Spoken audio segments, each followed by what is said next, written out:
Hello விவாஸ் எல்லாருக்கும் நமஸ்காரம். இந்த வீடியோவில் என்ன காமிச்சிட்டு இருக்குன்னா 5G ஹாட்ஸ்பாட் டிவைஸு ZTE அப்படிங்கிற ஒரு கம்பெனிலேருந்து மார்க்கெட்டில் அவைலபிள்ங்க. இது நிறையா யூடியூப் வீடியோவும் இருக்குது. எனக்கு தெரிஞ்ச நாலேஜ் வந்து இதில் ஷேர் பண்ண போகிறேன். இது வந்து அப்படி க்ளோஸ்அப்பில் காமிக்கிறேன் பாருங்கள். இது வந்து ஒரு 5G hotspot device ZTE company வந்து அமேசானில் வந்து இருக்குது. இது ஆர்டர் பண்ணால் இந்த டிவைஸும் அந்த கேபிள் மட்டும் தராங்க.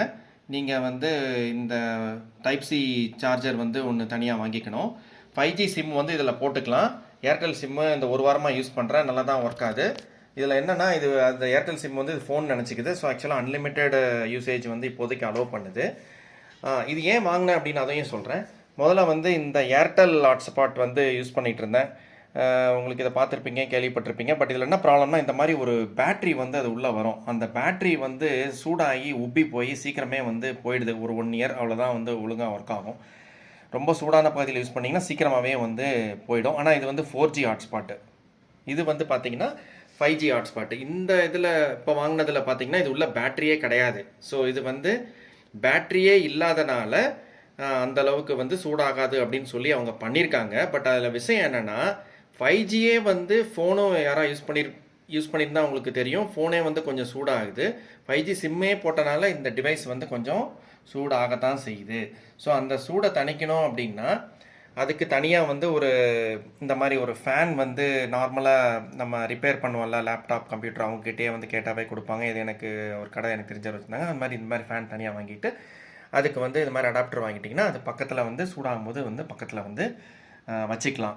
ஸோ கூட என்ன சொல்ல வரேன்னா, ஒரு வாரம் அனுபவத்தில் இது வந்து நல்லா தான் ஒர்க் ஆகிற மாதிரி தெரியுது. ஸோ இன்னும் ஃபர்தராக ஏதாவது கமெண்ட்ஸ் வேணும்னா போடுங்க.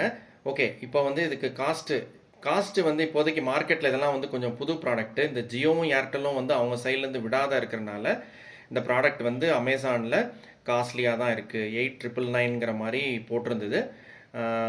குரியர் சார்ஜஸ் எல்லாம் சேர்த்து எப்படியும் ஒரு 9,000 கிட்ட வந்துடும். 9,000க்கு வந்துடும். அப்புறம் நீங்கள் அதில் சிம்மு போட்டு வேலை வைக்கணும். இந்த இது வந்து ஒன்றும் அவ்வளோ இது இல்லை. இது ஒரு 150-250K வந்து கிடைக்கிது. இந்த ஃபேன் வந்து தெரிஞ்சவரே கொடுத்துட்டாரு. ஸோ அதனால் இந்த மாதிரி ஒரு ஃபேன் வந்து பக்கத்தில் வந்து சூடாகிற மாதிரி தெரிஞ்சதுன்னா நீங்கள் வந்து வச்சுக்கலாம். ஸோ இந்த மாதிரி 5G டிவைஸு போகிற இடம்லாம் வந்து உங்களுக்கு இன்டர்நெட் வேணும் அப்படின்னா இதை வந்து நல்லா யூஸ் பண்ணிக்கலாம். ஸ்பீடு நல்லாவே இருக்குது. ஸ்பீடு வந்து 4G மாதிரி இல்லை, ஸ்பீடு நல்லாவே இருக்குது. நெருங்கி எனக்கு சம்டைம்ஸ்லாம் வந்து 120-130 Mbps டவுன்லோட் ஸ்பீட் கிடைக்குது. அப்லோடு ஓகே, நம்ம டவுன்லோடு தான் ரொம்ப முக்கியம். அதனால் 4-5 டிவைஸே கனெக்ட் பண்ணலான்னு வேற சொல்லுது. இதுதான் வியூவர்ஸ் இதில் இருக்கக்கூடிய விஷயம். ஓகே, தேங்க்யூ, பாய்.